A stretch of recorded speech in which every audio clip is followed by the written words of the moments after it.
여러분 안녕하세요. 영어 제국의 영재쌤 인사드립니다. 오늘은 10강 2번을 보도록 하겠습니다. 화씨 54도라고 하는 온도는 뭐뭐인 것처럼 보입니다. 마법의 문턱인 것처럼 보입니다.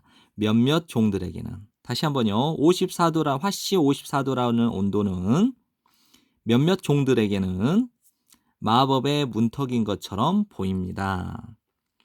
예를 들어볼게요. 1번의 내용이 생각보다 중의적이에요. 무슨 말이지?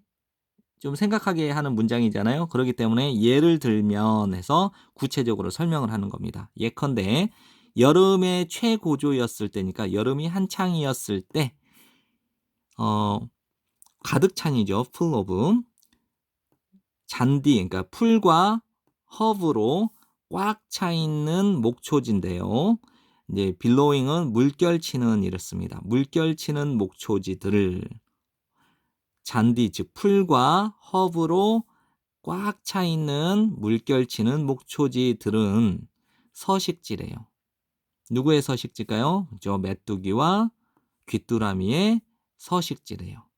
그런데 이 메뚜기와 귀뚜라미는 제공을 해요. 그들의 찍찍거리는 소리로 오케스트라의 배경을 제공한대요. 이해되나요? 그래서 예를 들면 여름이 한창일 때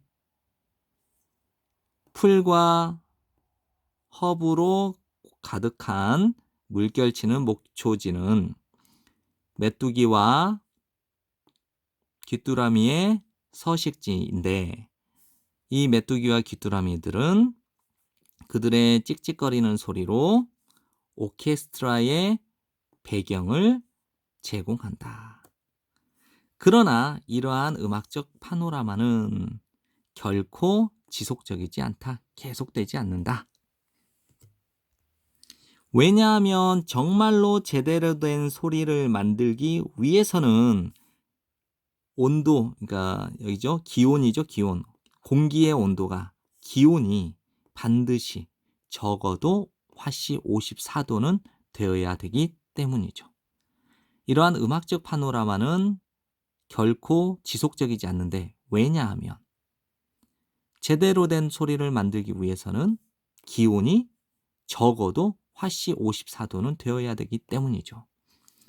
만일 더 추워지면 여러분은 거의 듣지 못할 겁니다. 그 찍찍거리는 소리를 이러한 작은 음악가들로부터. 냉혈동물로서의 메뚜기는 즉 냉혈동물인 메뚜기들은 조절할 수가 없어요. 그들 자신의 체온을. 됐죠? 냉혈동물인 메뚜기는 그들의 체온을 스스로 조절할 수가 없죠. 그리고 오직 정말로 시작할 수 있습니다. 활동을 시작을 해요. 언제요? 날씨가 따뜻해질 때 충분히.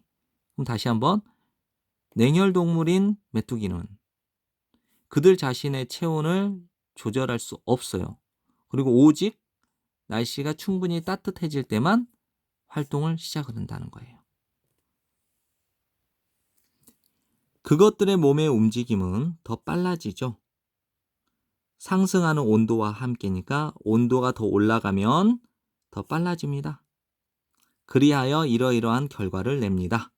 점점 더 빠른 진동, 다리와 날개의 진동. 다시 한번요. 그들의 몸의 움직임은 온도가 올라감에 따라 더 빨라지고 점점점 더 빠른 다리와 날개의 진동의 결과로 이어집니다.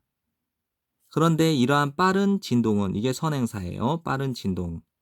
그 빠른 진동은 여기까지가 다 선행사겠지만요. 그래서 다리와 날개의 그러한 빠른 진동들은 만들어냅니다. 찍찍거리는 소리를요. 그 종류에 따라서 메뚜기의 종류가 엄청나게 많겠죠. 그 종류에 따라서 이 처핑 사운드를 만들어낸다는 거죠. 그래서 그들의 몸의 움직임은 기온이 올라감에 따라 더 빨라지고 다리와 날개의 점점 더 빠른 진동으로 이어진대요. 그런데 이 다리와 날개의 점점 더 빠른 진동은 그 종류에 따라서 찍찍거리는 소리를 만들어낸대요. 이것은 또한 만들어진 음조의 주파수도 바꾼대요. 즉 날씨가 더 따뜻하면 따뜻할수록 음의 높이는 더 높아진대요. 자, 이거는 뭐 별도로 정리할 필요가 없겠죠? 그냥 여러분들께서 이 내용을 다시 한번 읽으시면서 문법적으로 중요한 거, 형광펜 칠한 부분을 잘 보시면 충분히 될 거라고 생각합니다. 지금까지 공부하신다고 고생 많았고요. 예, 영어 제국의 영재쌤이었습니다. 감사합니다.